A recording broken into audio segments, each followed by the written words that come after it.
The Chicago Bears are staring down a pivotal weekend, but before the ball is even snapped, the drama is already building behind the scenes. Let's start with a name that's been floating under the radar lately, Grady Jarrett. After showing up for the early games despite a nagging knee issue, his sudden absence from both practice and the field since week 3 has raised some serious questions. What's really going on? Did he tweak that knee even worse? If so, why wasn't he placed on short-term injured reserve, giving the Bears a roster spot to work with and a clearer recovery timeline? Well, there's finally some clarity beginning to surface. Reports are suggesting that Jarrett may have undergone a procedure on that right knee. The speculation has been swirling for weeks, but if true, it helps explain the prolonged silence. The timing is interesting. If the Bears had put him on IR, the earliest he could have returned would have been the game on November 2nd in Cincinnati. But because they didn't, there was always hope he might return sooner. That said, if he's still not practicing, and if he truly did have surgery, it feels like the team probably missed a chance to manage that situation more effectively. When you're staring down a minimum of 3 games missed, unless you're dealing with an elite game changer, that roster spot becomes too valuable to waste. Now, if Jarrett manages to suit up this weekend, and that's a big if, maybe the gamble paid off.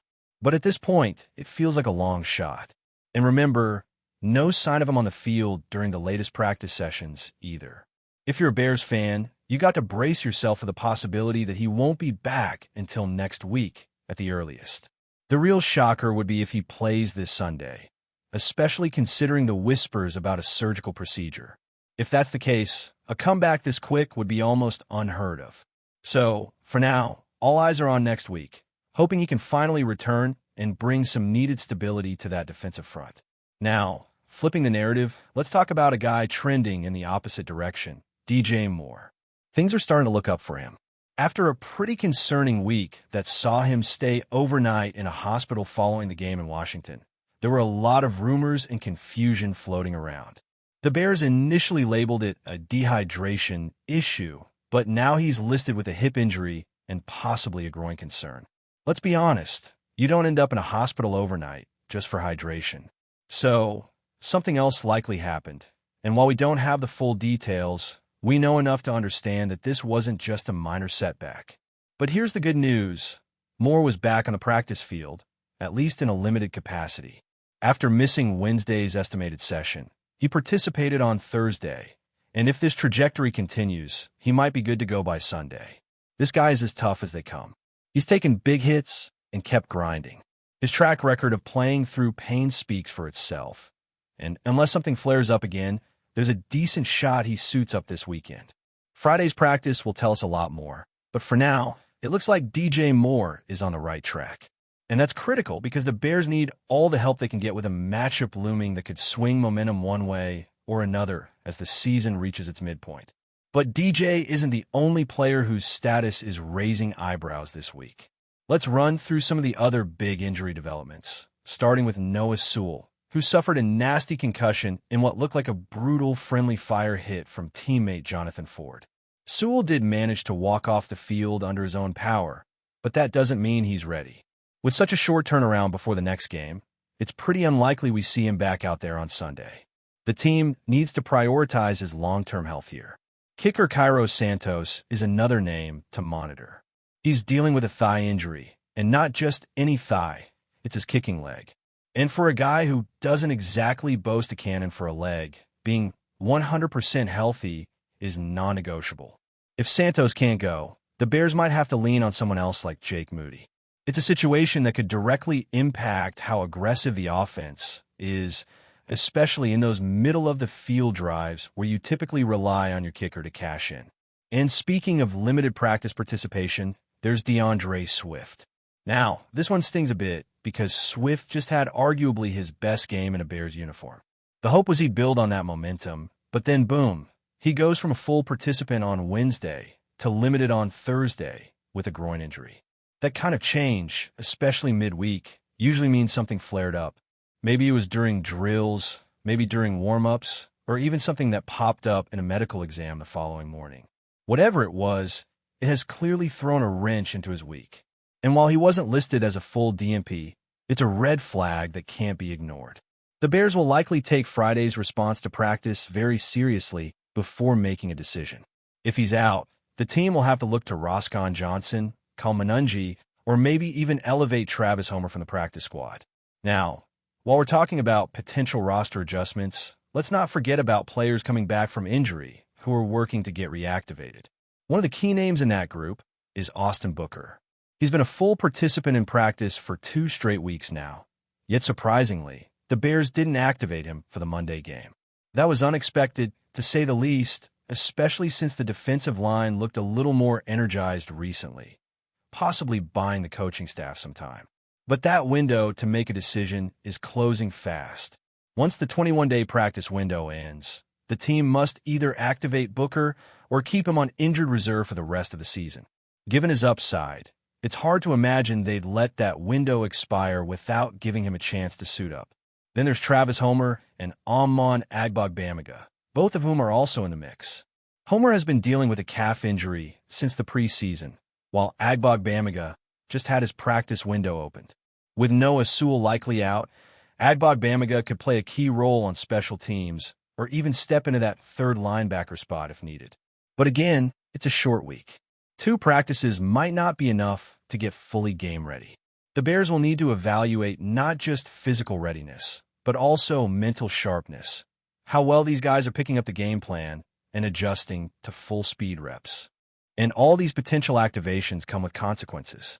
You can't just add players to the roster without making room. That means tough decisions are looming. Who gets cut to make space?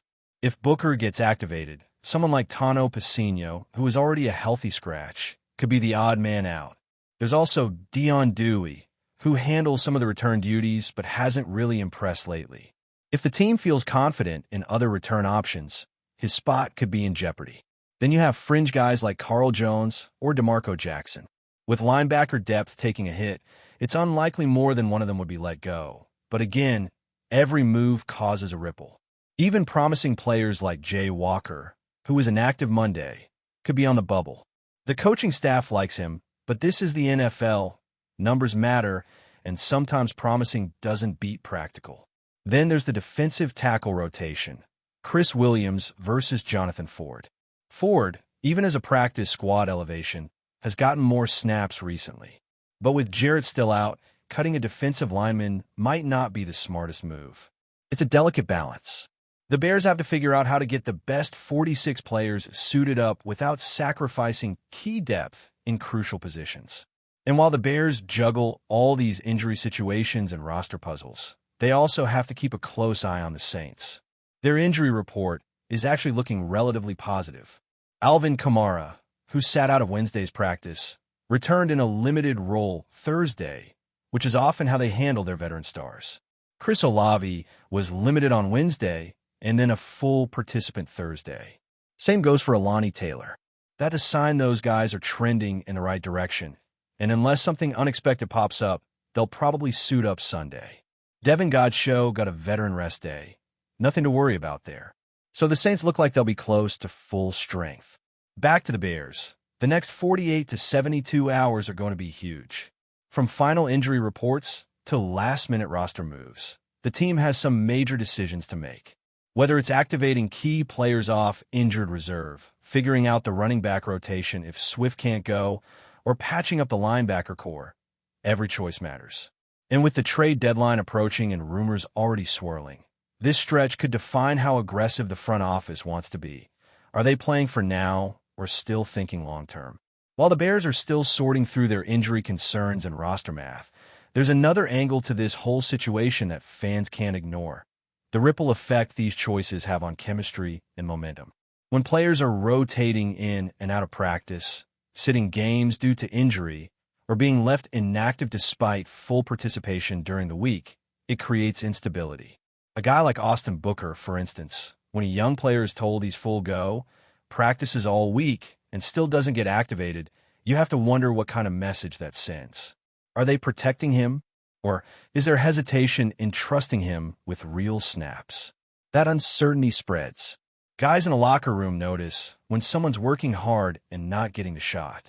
They also notice when others get trotted out at less than 100%. It's a delicate dynamic, especially for a team like the Bears that's not quite in full rebuild mode, but clearly not contending for titles either. These games matter not just for the standings, but for setting the tone in the locker room. Who's part of the long-term vision, who's earning trust, and who's fading into the background. Let's not forget the psychological toll that comes with being in and out of the lineup. Take someone like DJ Moore. The guy's been a Warrior since arriving in Chicago, toughing out hits and making key plays in tight games. But when you go from game day to hospital overnight, and then show back up at practice the next day, it's not just physical toughness being tested, it's mental. And that's where veteran leadership matters. DJ is the kind of player younger guys look to. If he suits up Sunday and gets it out again, it speaks volumes to that locker room. It sets a tone. The Bears don't just need his production, they need his example. Now, think about DeAndre Swift. He finally breaks through with a performance that had fans fired up, and then bam, a groin injury shows up on the next report. It's the kind of thing that deflates momentum, not just for the player, but for the entire unit. Swift's versatility adds a different layer to the Bears' offense. Without him, it's a step back in creativity and explosiveness. And depending on how the team handles his status heading into the weekend, it could also force changes in how they call the game. Less motion, fewer zone reads, maybe even fewer design plays for running backs in the passing game. That domino effect continues into the special teams unit too. If Swift is out and Travis Homer isn't fully ready, that means more strain on guys like Roscoe Johnson or even lesser-used players like Britton Brown, who could be elevated. And when you start plugging in depth guys to fill holes, one injury or misstep can lead to breakdowns in coverage, blocking, or ball security. Every decision echoes. Speaking of echoes, this Sunday's matchup isn't just about individual performances or injury recoveries. It's about two franchises trying to figure out who they really are in the middle of a long season. The Saints are dealing with their own bumps and bruises, but overall, they're looking more stable heading into the weekend. Alvin Kamara trending up, Chris Olave logging full practice again. Those are key weapons that will test every part of the Bears' defense.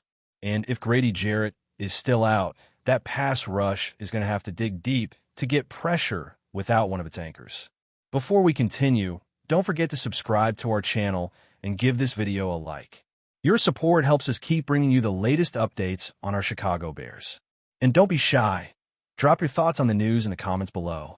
The NFL world is buzzing tonight with whispers that could shake the league to its core. Sources close to the situation suggest that Shadur Sanders, the electrifying quarterback whose name has been lighting up highlight reels all season, may have officially humiliated the Cleveland Browns in his latest showdown, and according to insiders, is now on the verge of signing a blockbuster 4-year deal with the Chicago Bears. Reports indicate that Sanders' performance against the Browns was nothing short of spectacular, with precision passes, jaw-dropping scrambles, and a confidence that seemed almost untouchable.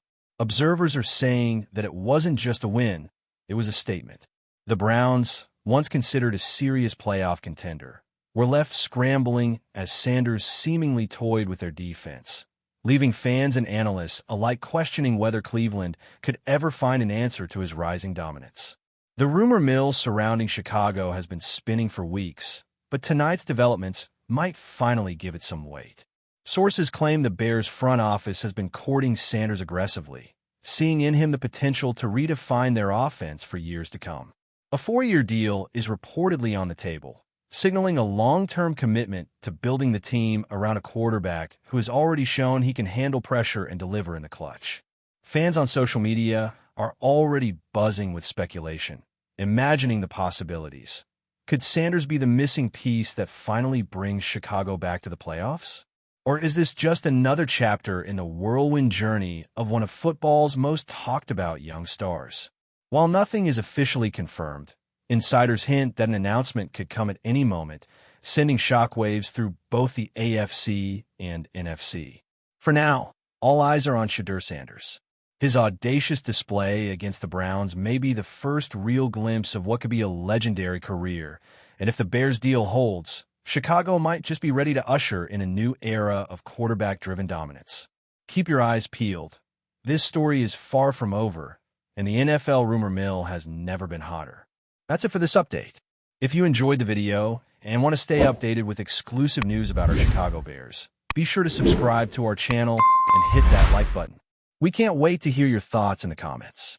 See you in the next video.